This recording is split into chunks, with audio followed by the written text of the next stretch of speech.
What's going on? Welcome back to Trading Stocks. Today is March the 28th. I want to give you a quick pre-market update, go over some of the hot movers and what big money is doing today. Before I get into any of that though, make sure to hit that thumbs up. And with that, let's get right to it.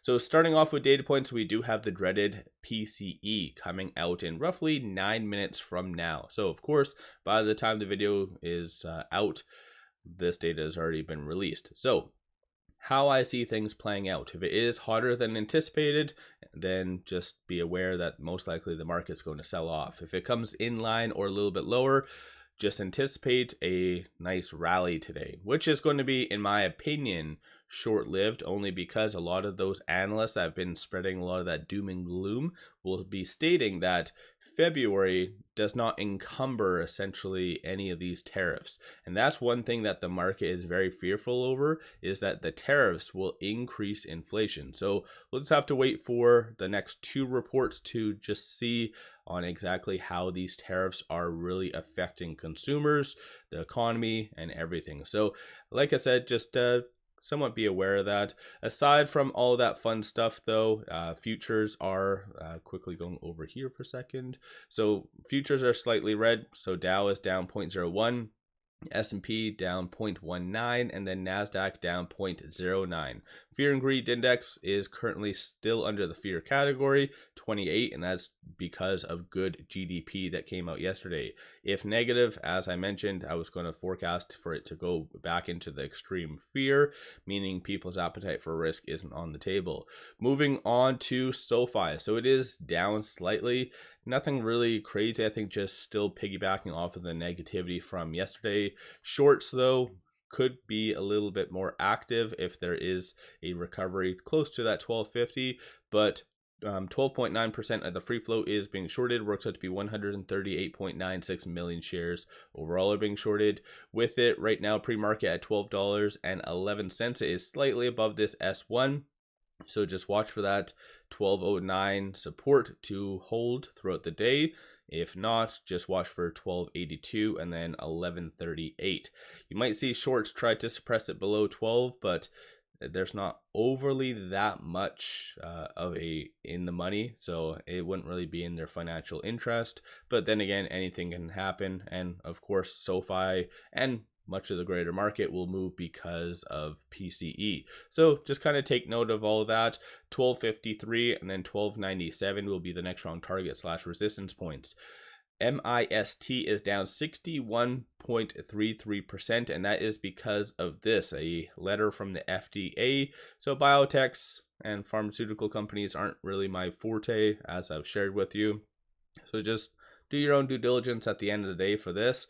But even aside from this pullback today, over the last 1 year, it is up 25%. So this maybe might be a good swing trade opportunity, possibly, but it's not heavily shorted, so that won't really be that big of a deal. 3.18% of the free float is being shorted. Works out to be 1.69 million shares.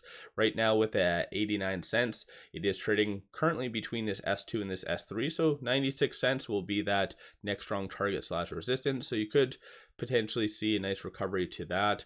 Next one above that is going to be $1.29. So like I said, I think maybe just on a technical standpoint, this is overdone, but then again, just read through that letter and see to what extent the damage is.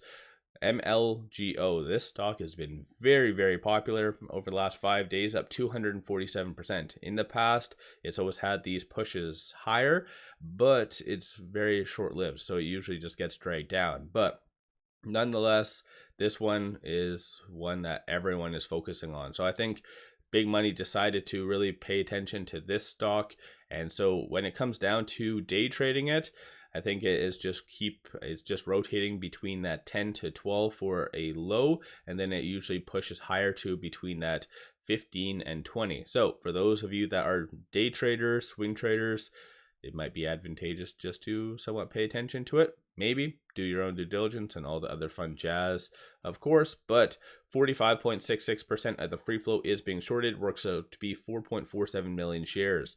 So what's very unique about this stock is that it's heavily shorted, but it's more of a pure squeeze play. And what I mean by that is you have shorts getting in, but there is no options for them to essentially hedge. because that's normally what does happen time and time again, is just you buy a call option and then it hedges for your potential losses. So yeah, it's kind of an interesting type of scenario. So let me know your thoughts on that. NIO is getting hit again this morning. No actual real concrete news, just piggybacking off of what has been happening over the last couple of days. I believe that there was one new negative rating that did also come out today, possibly because of that 118 million share in dilution. So not the best type of scenario.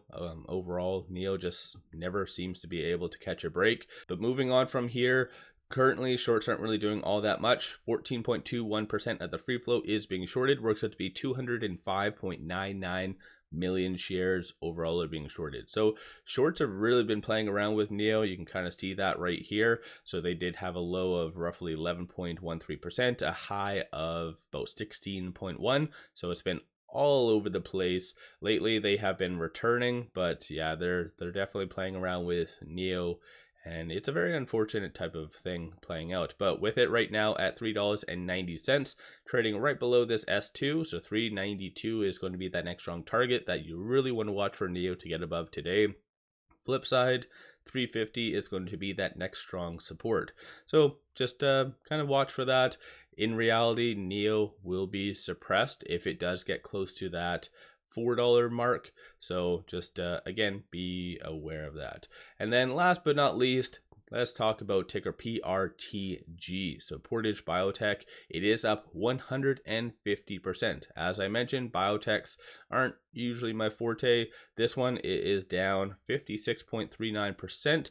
Market cap 7.75, so very low stuff. So you're seeing a lot of volatility.